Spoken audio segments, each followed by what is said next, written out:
Welcome back to the Alien Spaceship Talkshow podcast. In case you're just joining us, you're listening to the Alien Spaceship Talkshow podcast with Emmy Hikins and Trevor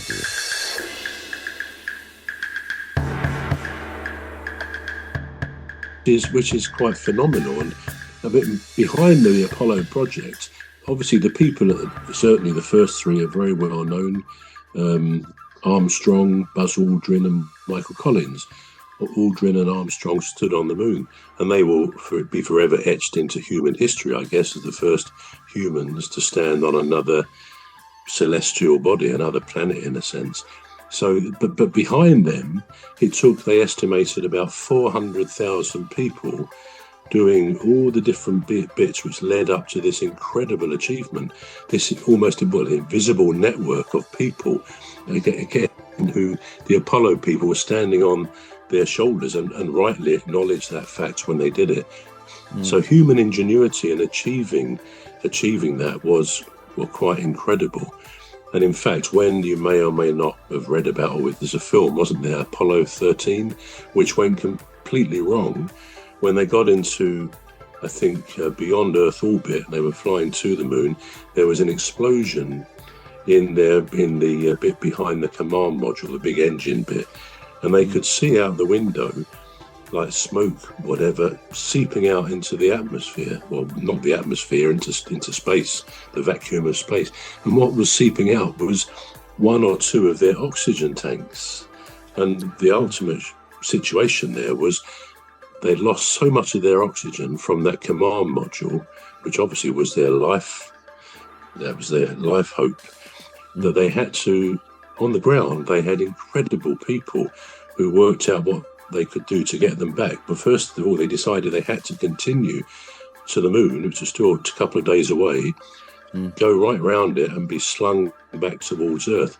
But they couldn't stay in the command module. They had to go into the lunar module, where there was very limited space, only for two people, but there were three of them, very limited oxygen, but they could at least turn everything off that they could in the lunar module and the command module to preserve what oxygen there was.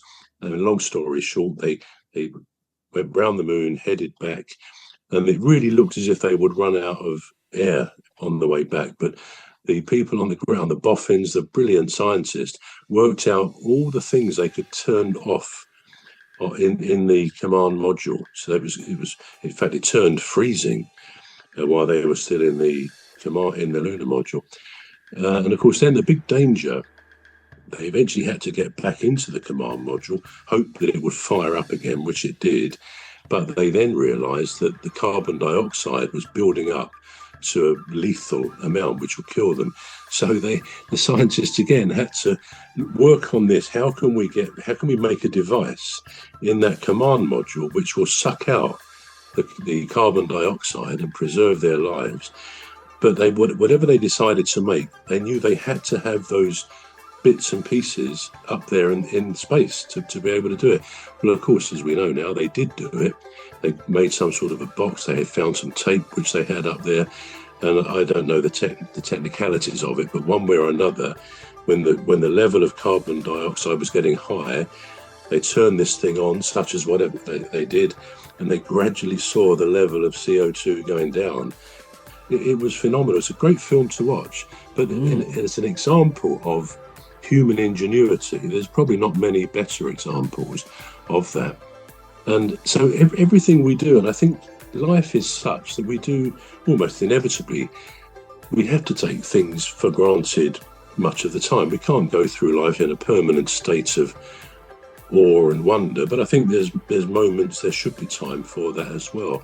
I mean, one thing I've always, almost coming back to sound recording, but I've always wondered how on earth did the first person capture something like sound waves? How did they know? Someone said to you, even in this day and age, or to me, I want you to, with things you can find around, not a recorder, but tell me how you can capture sound waves. We wouldn't have a clue, would we? Any more than we would have a clue how to capture pictures and stuff like that. But they could do this. And then Thomas Edison, who invented the light bulb, he actually invented a device which could both capture sound waves, make recordings, and play them back. Now, to me, it's phenomenal, and I'm sure to all of us, if you think about it, the sheer brilliance of a human being or human beings who can apply their minds, their brains to such incredible problems. And, these things are around us all the time.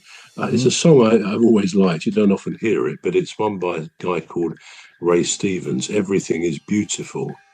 And, I think when you're in that frame of mind, you look around and you think, it's true. The vast majority of things we see are beautiful. You can look at a spoon.